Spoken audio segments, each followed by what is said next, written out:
Santangelo, bienvenido, ¿cómo estás? José, buenas noches, gracias. Hace mucho tiempo que no te veía y la primera pregunta tiene que ver con esto. ¿Cuánto más aguanta la economía argentina? Y la palabra aguantar tenemos que precisarla y definirla con más justeza, ¿no? Está claro que este es un programa, un modelo que ajusta, no sé si se aguanta la palabra, con más inflación, con más brecha, con más desequilibrio. Y probablemente le toque ahora la variable que faltaba, que es la desaceleración económica y la recesión. Que la inflación va para arriba es un pronóstico fácil, lo venimos hablando de cuánto, de hace un año. O sea, cuando terminó la pandemia sabíamos que el 36 era no una ficción, pero una cosa transitoria. Y nos venimos moviendo de 10 en 10, 50, 60, 70. Yo creo que el peligro de ahora es que no empecemos a mover una velocidad mayor, que no sea de 10 en 10, sino de 20 en 20, por decir algo. Julio es un mes importante, porque en julio, lo que estuviste diciendo, está viendo este faltante de precios. No hay moneda. Como no hay moneda, nadie quiere cambiar bienes por moneda. Quiere cambiar bienes por bienes. Entonces, vendo, cobro y vuelvo a comprar. Entonces, estamos ahí ante un peligro. Vamos a ver cuánto da la tasa de inflación de julio. Puede ser la más alta del año. Y entramos en un proceso que los economistas llamamos el aumento, la aceleración de la velocidad de circulación del dinero. Nos queremos sacar los pesos de encima porque no nos sirven. Queremos bienes, queremos dólares, queremos insumos, queremos cualquier cosa menos moneda. Y entonces ahí son los riesgos.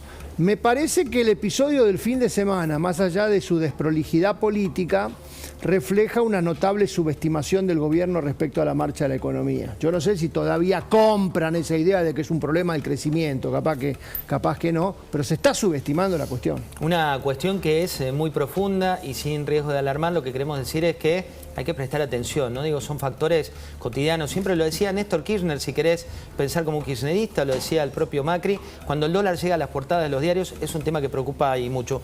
Pablo Sirven, bienvenido, ¿cómo estás? ¿Cómo estás, José? Vos has cubierto, has cerrado infinidad de ediciones, has hecho infinidad de etapas de revistas, de diarios. ¿A qué época te recuerda esto que estamos viviendo? Mirá, vas a recordar a varias épocas, ¿no? Es como una cosa cíclica que se repite, porque fíjate que en el mundo hay tres tipos de gobiernos, ¿no? Malo, bueno o regular.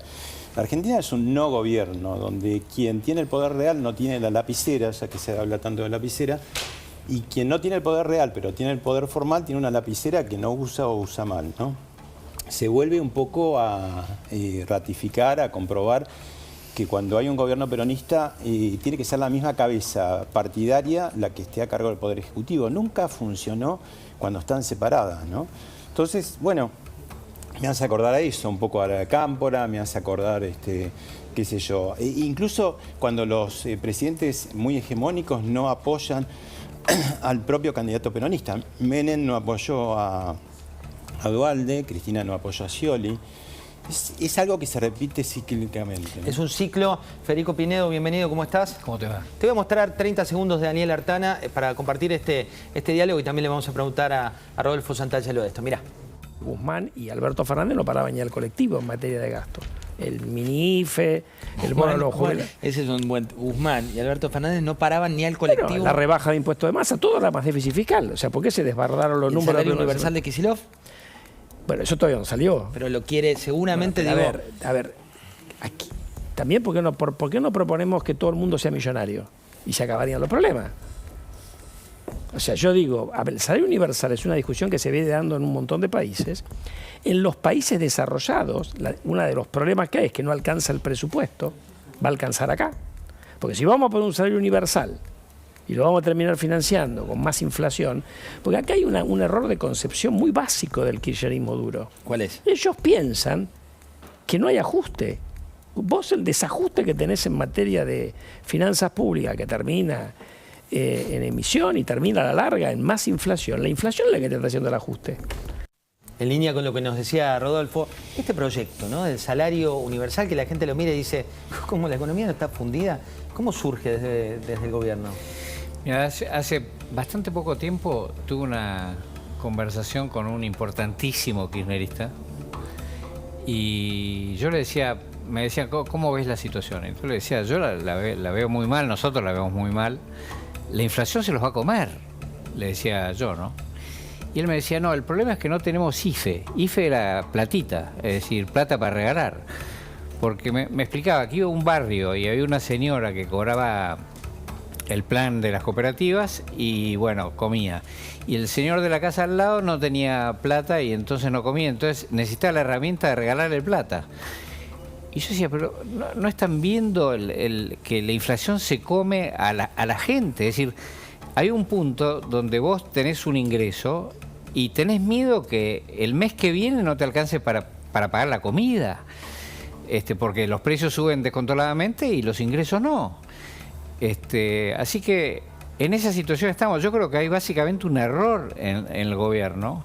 No en el presidente, porque el presidente ya le dijo a Cristina la vez pasada que la inflación era culpa del gasto público y de la emisión monetaria, cuando Cristina decía que había que controlar los precios, cuando era gobierno Cristina.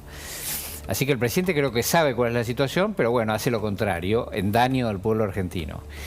Y creo que la vicepresidenta tiene un error en la cabeza. Bueno, lo debe saber más Rodolfo. Rodolfo, hablando de eso, salario universal. ¿Vos escuchás este tipo de proyectos? No digo, nos cansamos de decir que hay déficit fiscal y la contrapartida es esa medida. Creo que lo bueno del salario universal es que es tan disparatado que creo que no sale. O sea, yo le tengo más miedo a los disparates más chicos. ¿Cómo qué? Y qué sé yo, al retraso tarifario, a Unifito, algunas de esas cosas. El salario universal es tan disparatado que digo, no va a salir. Si sale, nos vamos a la miércoles. Ahí sí pongamos las cosas en claro. Si sale lo que se está proponiendo, nos vamos a la miércoles. Creo que no sale porque, te repito, es de una magnitud de disparate tan grande que excede la ilógica de este modelo. ¿Por qué crees que, porque ahí A más B es C, ¿no? La mayoría de los economistas cuando ven eso dicen no hay margen. ¿Y por qué crees que propone esto Kicillof y puede estar en la misma línea Batakis? Yo no sé, o Cristina, digamos, por lo general estas cosas los proponen quienes no están en el gobierno. Quien está en el gobierno tiene que tener un minimísimo sentido común. Yo creo que ahí la responsabilidad de la ministra va a ser parar. El ministro anterior paraba a su estilo, porque no se ponía firme. Decía una cosa, iba para atrás, venía un paso para adelante, dos para atrás. Lo que pasa es que yo diría Kicillof y su gente creen en esto, lo explicaba Federico, creen en esto, ellos creen que con esto se reactiva la economía, no entienden el rol de la inflación. Lo decía Daniel recién, la inflación es la que hace el ajuste por las malas. Entonces, me parece que estamos entrando en una dinámica.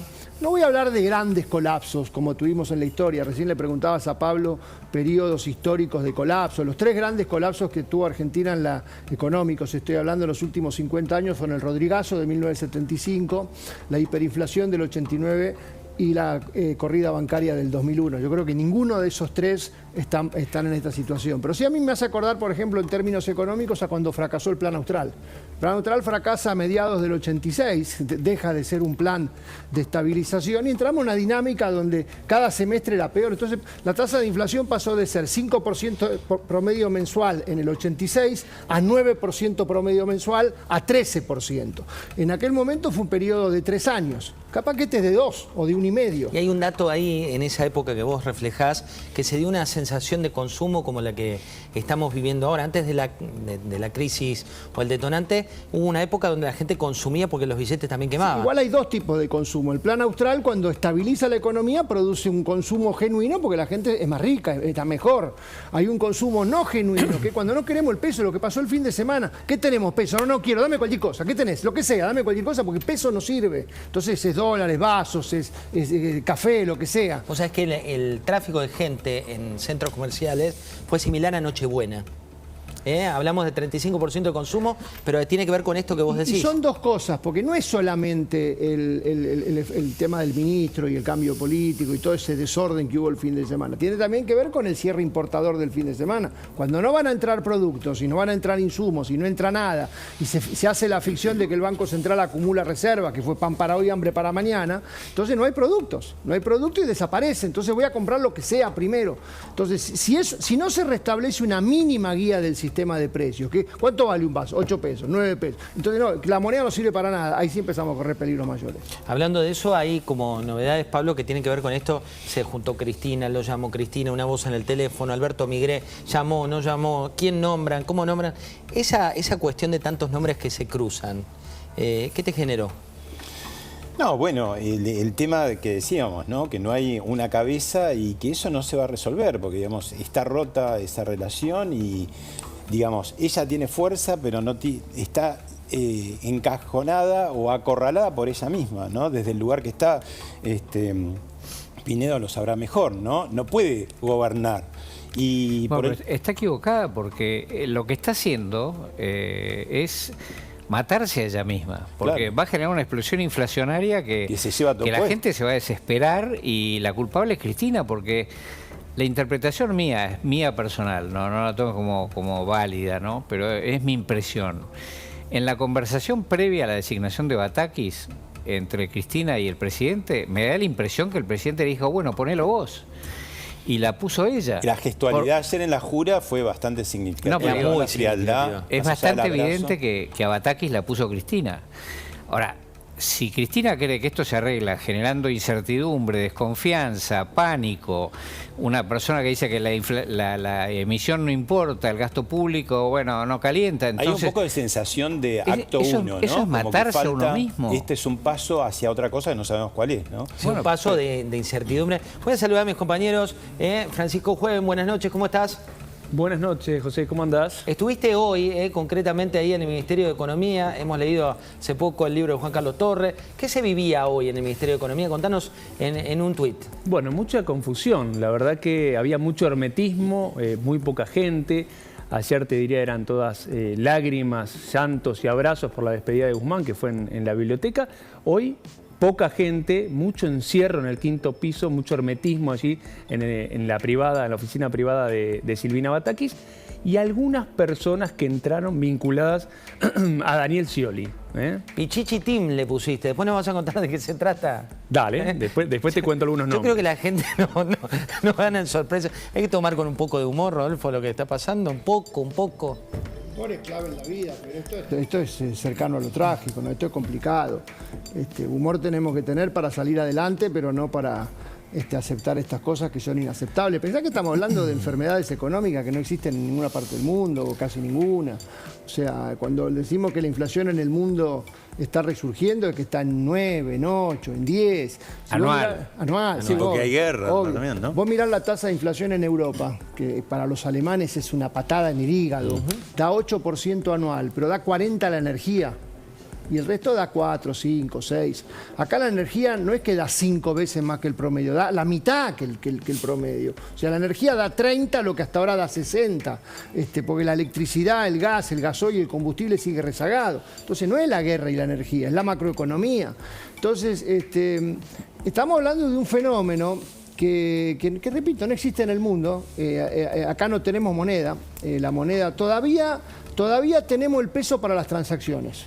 Que no lo perdamos el peso como moneda transaccional, porque hiperinflación o grandes crisis es cuando cobramos el salario, compro dólares y los vendo al día a día porque quiero ir al supermercado. O sea, no tengo ni los pesos ni para ir al supermercado. Eso todavía no lo tenemos. Todavía tenemos los pesos, vamos al supermercado, compramos bienes. Lo que no tenemos es una moneda unidad de cuenta, que fije, que haga contratos, que sirva para ahorrar. Eso lo perdimos hace rato. Entonces, ahí estamos jugando con fuego. Y ese aumento de la velocidad de circulación del dinero, donde nos queremos ir desprendiendo más rápidamente, retroalimenta. Vos fijate lo que es el deterioro argentino, que siempre los economistas decimos, y está bien, que la mayor causa de la inflación es el déficit fiscal. Ahora tenemos una paradoja, que con el mismo déficit fiscal, la tasa de inflación es el doble. Entonces es un problemón lo que estamos viviendo. Sí, es un problema concreto. Melissa Reinhold, buenas noches. Contanos, ¿seguiste el dólar por estos días con minuto a minuto? ¿Cómo estuvo hoy el dólar? ¿Cómo estuvo el dólar, el blue y los otros dólares de los que tenemos referencia? Bueno, hoy el dólar blue cerró en 252, es una baja de 8 pesos respecto a lo que fue el cierre de ayer. Pero bueno, recordemos que ayer había subido hasta los 280 pesos. Mucha incertidumbre en los mercados, riesgo país arriba de los 200 puntos en un solo día. Las acciones en el exterior cayeron casi 8%. Básicamente el mercado está esperando respuestas sobre dónde va a ir la economía en los próximos meses, certidumbres. Y bueno, ¿no? ¿Cómo está impactando todo esto en el bolsillo de los argentinos ya? Mientras tanto, en otro lugar de Ciudad Gótica, Silvina Batakis, flamante ministra de Economía, esto nos decía.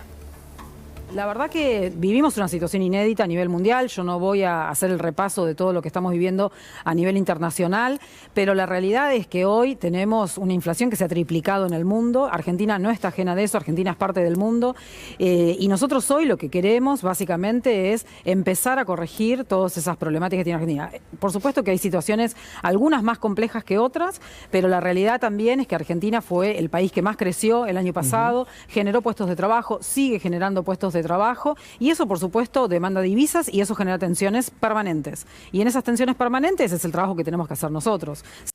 Hablando de eso, el país que más creció...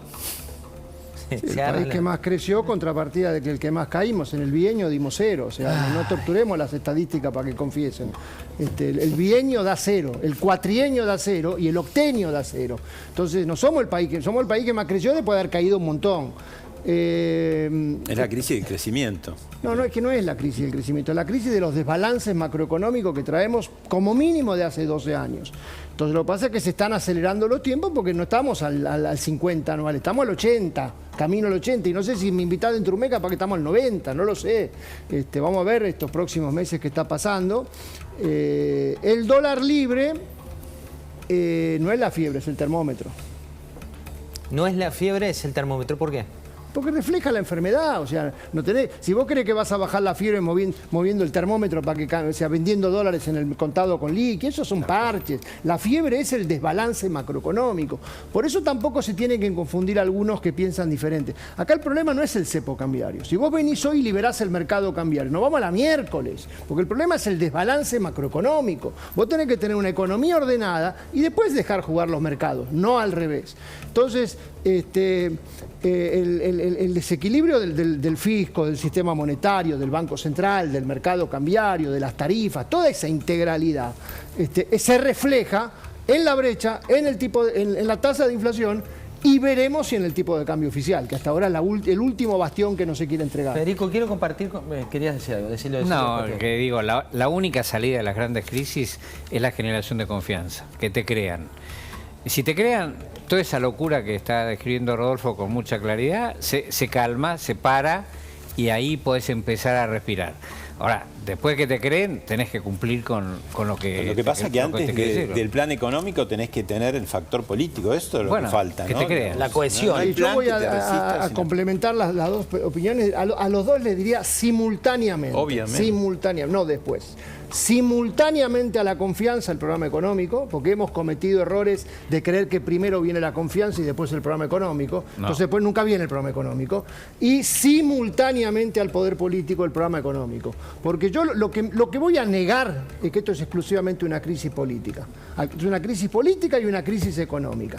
Si mañana, por arte de milagro, que no va a ocurrir, Cristina Fernández, el presidente y todo el mundo se encolumna, no se soluciona el problema económico. El problema económico tiene un montón de cosas. O sea, esto no es una crisis política solamente. Es una crisis política y una crisis económica. Y tiene que ser simultáneo. Hablando de eso, Alfredo Sainz, tenés, mirá el mapa de poder, miren entre todos el mapa de poder. Arranquemos, Alfredo, con los amigos de Silvina Batakis. En minutos está para el segundo tiempo Javier Milei, que ya llegó del Congreso Nacional, y vamos a hablar con él también de su punto de vista respecto de Batakis y demás. Amigos cercanos de Batakis, Alfredo. Sí, una buena manera de anticipar qué puede ser la gestión de Batakis, cuáles son sus aliados en el gobierno, en el gabinete.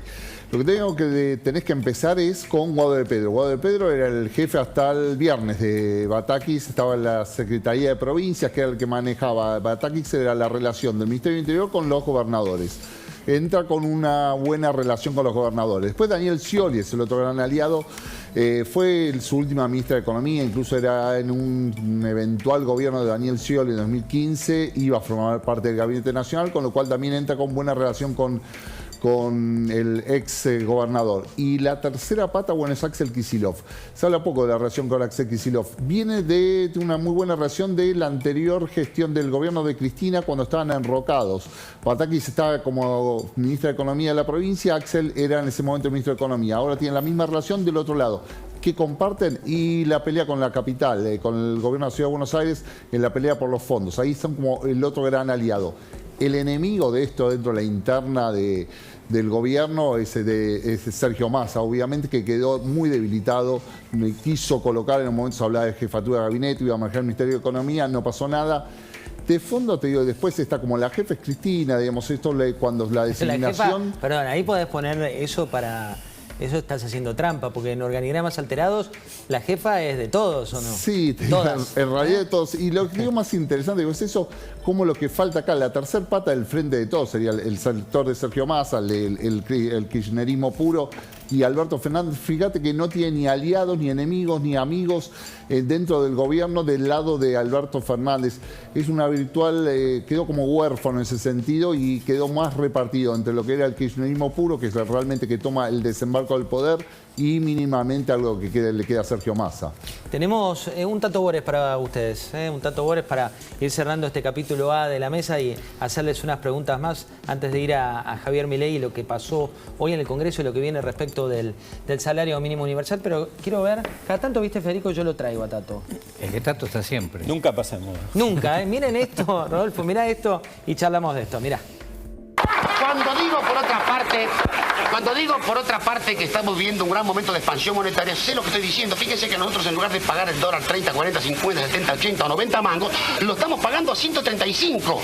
Y si nos mojan la oreja, la vamos a pagar a 200 porque somos tipos ricos. Y todos compramos y todos juntamos y el día que tengamos muchos dólares podremos pegar un golpe fantástico. Yo les voy a explicar. Resulta que el dólar es la moneda norteamericana. El día que tengamos todos los dólares del mundo, iremos a Estados Unidos con la guita de ellos y nos van a tener que entregar el país.